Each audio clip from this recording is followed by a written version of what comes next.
Hi everybody, my name is Susan Figge and I'm going to be your instructor for the next 6 weeks. Last semester was my first semester off in a year and a half. During that class I took a class, it was a class for during the day, it was training on diversity, equity, and inclusion. And in taking that class I realized how much I needed to learn and how much I needed to change. And one of the things I needed to change was I needed to make myself more open to you, to who I was and where I came from. When we take a class online, all we really get is written work and discussions, but we don't get to know the person behind it. And the person behind it is really important. It's, how did they get where they are? Where are they going? What can we do to help them? What can they do to help us? And that is a problem because I think when I was in the police academy, it was in the early 1980s, I had people that helped me every day. They were uplifting. They were, okay, you can do this. You can get through this. And we really only have each other in this class. And how do we do that? How do we encourage each other? How do we learn from each other? How do we feel good about what we do? So I wanted to give you a little background to who I am. In 1980, I became a police officer for the city of Westfield. Prior to that, I had always, from the time I was in high school until I graduated with an associate's degree, wanted to be a police officer, but for much different reasons than most people. I wanted to be a police officer because I didn't have to take math in college. So we all have our reasons for what we do. I am horrible at math. And so I went to my guidance counselor and Mrs. Robinson, the mind is gone now. And I said, what can I be that doesn't have to have math in college? And she said, well, you could be a police officer, honey, but you can't because you're not a man. So immediately that's what I went for. I said, I'm so gonna be a police officer. And I kind of made all of my friends crazy because I'd say, okay, you can't do that because, you're going to get in trouble. And then there's none of this behavior, none of that behavior. And they used to call me Mother Marcel. That was my nickname. And I thought of nicknames over the years and how we give people names and how we label people. Because that's a lot of what I learned during this DEI training is that we label people.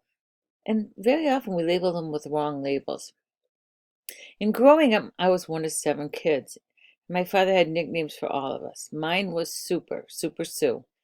And he always just called me Super. He never called me Sue. He never, unless I was in trouble, then it was like Susan Barbara. And then you're like, okay, this is not good. This is not going anywhere good. But it was always Super. And he gave us, it was like, and my mother was always like very supportive of everything we did. It didn't matter what we did, she was very supportive. We were very poor, but we had a great family. Still have a great family, I might add. But both my parents are dead, but still have great sisters and a brother. So there were 6 girls. And my father made all the girls say from day one, you're going to college because you need to be able to be self-reliant. You need to be able to take care of yourself. You need to not need anybody to take care of you. And I thought that was way ahead of most people's time. So we went to college and we all have different careers and they're all, as I said, I became a police officer because I couldn't do math, but then I have a sister who was a math teacher because I think she got all the math genes. And I went to college and I was the only female. When I was in the police academy, I was one of 7 females. 7 females. And I think, well, that's pretty progressive. But there was like 70 males. And, without those 7 females helping each other, I'm not sure that I could have gotten through that academy. But I also had male friends that helped me get through. There was a group of us every single week that would get together and we would run, we would study, we would, go over all of our strengths and our weaknesses. My weaknesses obviously would have been anything with math. So anything to do with motor vehicle, I was horrible with. After the police academy, I went to the Westfield. I was at the Westfield Police Department. I was married, and I became pregnant in 1985. I'd already been on the police department 5 years, and I was fired. I was fired because I was pregnant, so I lost my house mortgage, and I had to get an attorney. And I contacted Mass Commission Against Discrimination. Now, you would think Mass Commission Against Discrimination would have been right there helping me, but they weren't. They weren't helping me. They didn't help me because they said I was in a dangerous job and I had to suck it up. So I had to get an attorney and did that and became the president of the union. Long fast forward, I had a second child. What they made me do every single week was I would have to get a doctor's note saying that I was healthy. And I thought of my interview when I became a police officer. There was about 30 of us in line waiting to go into a room to be interviewed. Everybody's interview was about 10 minutes. Mine was an hour and 15 minutes. I was the only female. And the first question I was asked by a female police commissioner was, who was going to make my husband's breakfast if I worked the 12 to 8? And I thought, who is going to make that? Well, first of all, I would never marry somebody that doesn't know how to make their own breakfast. And that's what I said. If you can't make breakfast, then it's a no-starter anyways. And then she asked, so how are you going to be effective chasing somebody while you're pregnant? And do you plan on having kids? No, legally they are not allowed to ask those questions anymore.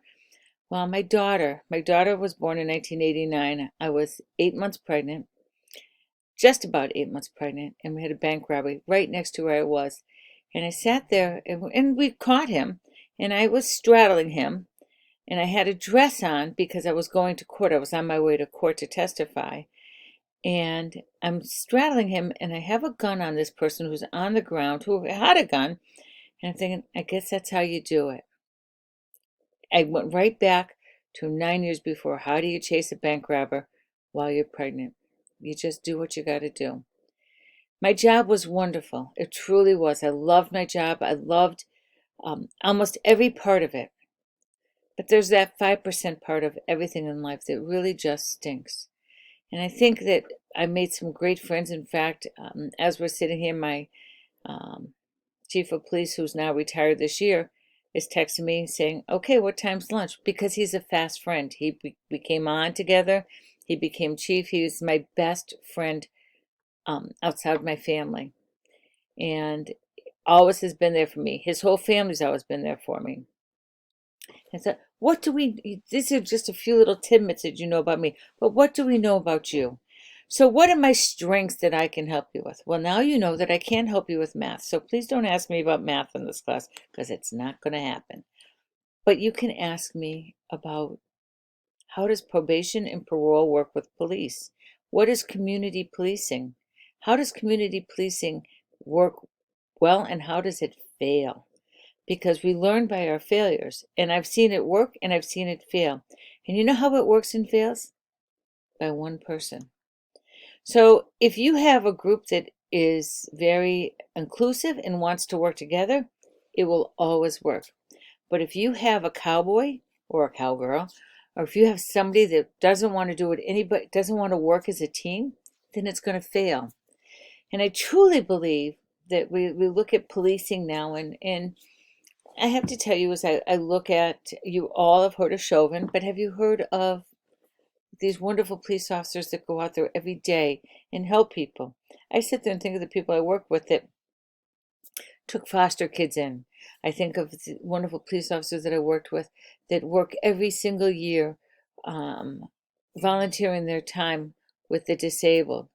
I think of all of the great community police officers out there every day that have been just tremendous.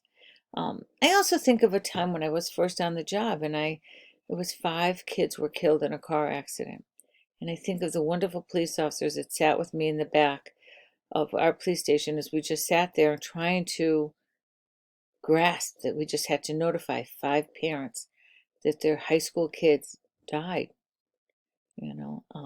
And it was like so traumatic. It's still traumatic to this day. And the trauma that police officers see every single day, I don't think people even have any concept of it. And I don't actually think police officers have any concept of it until they leave. Um, I recently sold a house where there was a very, very bad incident of an abuse that took place in it. And every time I was in the house, I thought of the family whose life completely changed that one day that traumatic event happened. And it was a horrible, horrible thing. And, I hadn't thought of it for years. But it brings you right back to seeing that there are bad things that police officers see and they have to internalize. So there are really good police officers out there, and we cannot throw out the really good for those horrible, horrible police officers that make the rest looks so bad. I have a very close friend who's part of a tactical unit, and he said to me, he goes, Sue, there's nobody that hates a bad cop better than a good cop.